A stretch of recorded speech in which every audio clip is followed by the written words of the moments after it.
പങ്കുവയ്ക്കാൻ ആഗ്രഹിക്കുക. ബഹുമാനപ്പെട്ട ഡെങ്സനച്ചനെ ഞാൻ അറിഞ്ഞത്, ഞാൻ അനുഭവിച്ചത്, ഞാൻ കണ്ടത്, ആ കാര്യങ്ങളാണ് നിങ്ങളുമായിട്ട് പങ്കുവയ്ക്കാനായിട്ട് ആഗ്രഹിക്കുക.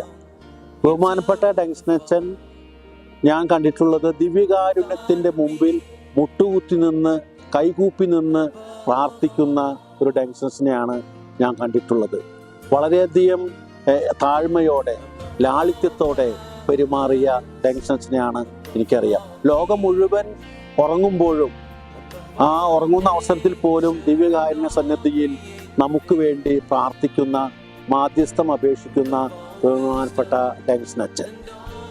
എൻ്റെ ജീവിതത്തിൽ ഡെങ്സനച്ചൻ വഴിയായി എനിക്ക് ലഭിച്ച 2 അനുഭവങ്ങളെക്കുറിച്ചാണ് എനിക്ക് നിങ്ങളുമായിട്ട് പങ്കുവയ്ക്കാൻ ആഗ്രഹിക്കുന്നത്. എൻ്റെ കുടുംബത്തിൽ ബഹുമാനപ്പെട്ട ഡെങ്സനച്ചൻ വഴിയായി എൻ്റെ കുടുംബത്തിന് വരാമായിരുന്ന ഒരു അപമാനം, വലിയൊരു വിപത്ത് എൻ്റെ ഡെങ്സനച്ചനോടുള്ള മാധ്യസ്ഥം വഴിയായിട്ട് ഞങ്ങൾക്ക് അപമാനം നീങ്ങിപ്പോയതായിട്ട് ഞാൻ ഓർക്കുകയാണ്. എങ്ങനെ പ്രശ്നം ഞാൻ സോൾവ് ചെയ്യുമെന്ന് വിചാരിച്ചിരിക്കുമ്പോൾ എനിക്ക് ഏറ്റവും പരിചയമുള്ള അൻപഴകൻ എന്ന് പറയുന്ന ഒരു സാറ് ഉണ്ടായിരുന്നു ഭാരത യൂണിവേഴ്സിറ്റിയിൽ.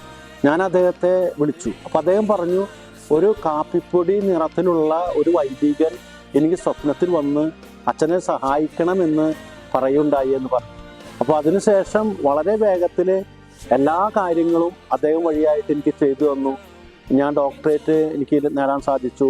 അതുപോലെ തന്നെ ഗവർണറുടെ കയ്യിൽ നിന്ന് ലഭിക്കണമെങ്കിൽ അതിൻ്റെ പ്രൊവിഷൻ സർട്ടിഫിക്കറ്റ് ഇന്ന ഡേറ്റിനുള്ളിൽ അത് കോളേജിലേക്ക് അയച്ചു കൊടുക്കുള്ളൂ. പക്ഷേ ഇദ്ദേഹം വഴിയായിട്ട് കോളേജിലേക്ക് അയച്ചു കൊടുക്കാതെ യൂണിവേഴ്സിറ്റി ആ ഡിപ്പാർട്ട്മെൻറ്റിലേക്ക് അയച്ചു കൊടുക്കുകയും എനിക്ക് തമിഴ്നാട് ഗവർണറിൽ നിന്നും ആ ഡിഗ്രി, ഡോക്ടറേറ്റിൻ്റെ ഡിഗ്രി വളരെ വിജയകരമായിട്ട് വാങ്ങിച്ചെടുക്കുവാനായിട്ട് സാധിക്കുകയും ചെയ്തു.